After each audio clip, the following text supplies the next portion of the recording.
Subscribe now and press the bell icon. Never miss an update. All India Majlis Ittehadul Muslimeen पक्षातर्फे आज पालम तहसील येथे एकूण 4 मागण्याचे निवेदन सादर करण्यात आले। एमआयएमचे महाराष्ट्र अध्यक्ष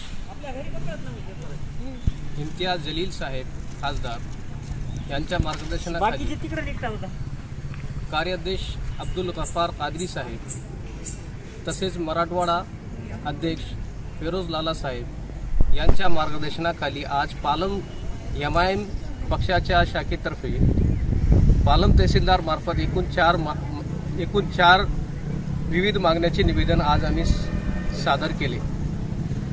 आम्ही एकूण 4 मागणी केली। त्यात एका निवेदनात आम्ही अशी मागणी शासनाला केली की दारवा येथे शेख इरफान शेख शब्बीर या युवकाला त्याचा कोणताही गुन्हा नसताना त्याला पोलीस स्टेशन दारवा येथे नेऊन अमानुषरित्या मारहाण केली, त्यात त्याचा मृत्यू झाला। याची संकुल चौकशी करून न्यायालयीन चौकशी करून पोलीस दोषी असलेल्या 4 पोलिसांवर कारवाई करण्यात यावी। त्यांच्या घराला कुटुंबाला आर्थिक सहाय्य म्हणून 20 लाख रुपये देण्यात यावे अशी आम्ही मागणी केली। तसेच गृहमंत्री दिलीप वळसे पाटील साहेब यांना पालम तहसीलदार मार्फत एक निवेदन सादर करण्यात आले। त्यात आम्ही म्हटले की सुरडी तालुका माजलगाव येथील चिमकुली 4 वर्षाची चिमकुली यांच्यावर नाराधमांनी अत्याचार केला। त्या अत्याचारात ते मृत्यू पावली। त्याची निपक्षपणे चौकशी करून निपक्ष अधिकारी त्याची नियुक्ती करून आरोपीला फाशीची शिक्षा देण्यात यावी। त्या प्रकरणात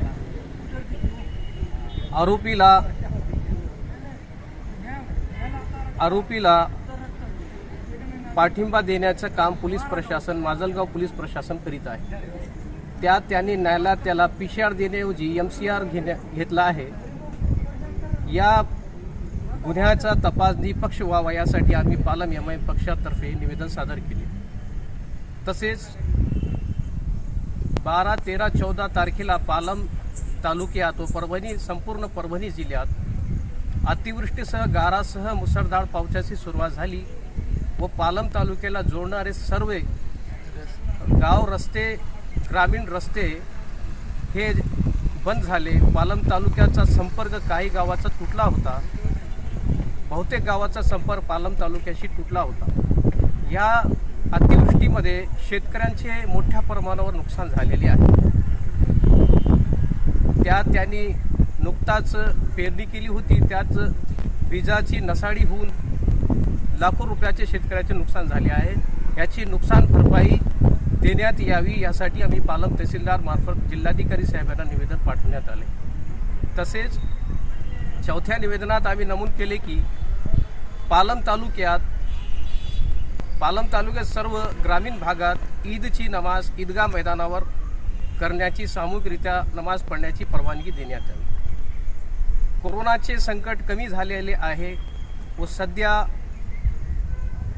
सर्व परिसरात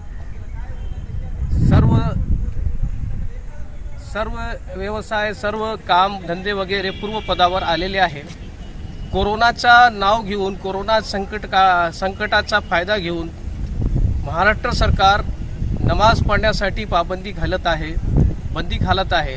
याचा आम्ही पालम एमआयएम तर्फे जाहीर निषेध व्यक्त करतो व कोरोनाचे संकट कमी झालेले आहे असून पालम तालुक्यात व संपूर्ण पालम तालुक्यातील ग्रामीण भागात ईदची नमाज ईदगाह मैदानावर आयोजित नमाज पढण्याची परवानगी देण्यात यावी अशी आमची मागणी आहे। अशी आमची रितसर मागणी आम्ही पालम तहसीलदार मार्फत जिल्हाधिकारी यांना केलेली आहे। या सर्व मागण्याचे निवेदन आम्ही पालम तहसीलदार मार्फत शासनाला पाठवलेले आहे। Subscribe now and press the bell icon. Never miss an update.